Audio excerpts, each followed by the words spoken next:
কাঙ্ক্ষিত ফল না পেয়ে আক্রমণাত্মক ভূমিকায় এক ব্যক্তি। ঘটনা মধুপুর থানাধীন ব্রজেন্দ্রনগর এলাকায়।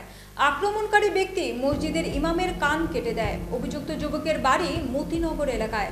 তার নাম মুসলিম মিয়া। পরবর্তী সময়ে অভিযুক্ত যুবক মুসলিম মিয়াকে আটক করে এলাকার জনগণ হাত পা বেঁধে গণধোলাই দিয়ে তুলে দেয় মধুপুর থানা পুলিশের হাতে।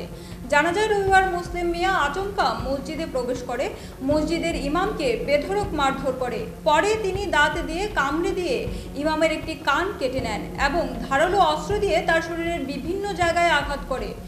অভিযুক্তের অভিযোগ, ইমাম তার পরিবারের সুখ শান্তি আসবে বলে তাবিজ কবজ দেয়, কিন্তু তাতে কাজের কাজ কিছুই হয়নি, বরং এতে সংসারে অশান্তি আরও বাড়ে। তাই অভিযুক্ত ব্যক্তি কাঙ্ক্ষিত ফল না পেয়ে এই পদক্ষেপ গ্রহণ করেন।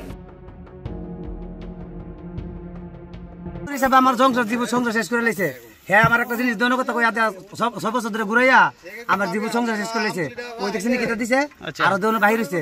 আমি ফারি না হয়তো আমি মূর্খ দেখিয়া হ্যাঁ কালাতে জানি, কিন্তু হের রূপে আমি লইতে আমার আর বিলে আবার না দেখে হের কাছে একটা জিনিস চাইছি দিব কয়ে দিতেছে না। 6 বছর আমার সংসার ধ্বংস করেছে। আর কি করছে আর কথা ভাই কই পরে কি করে তাই না কালা জাদু।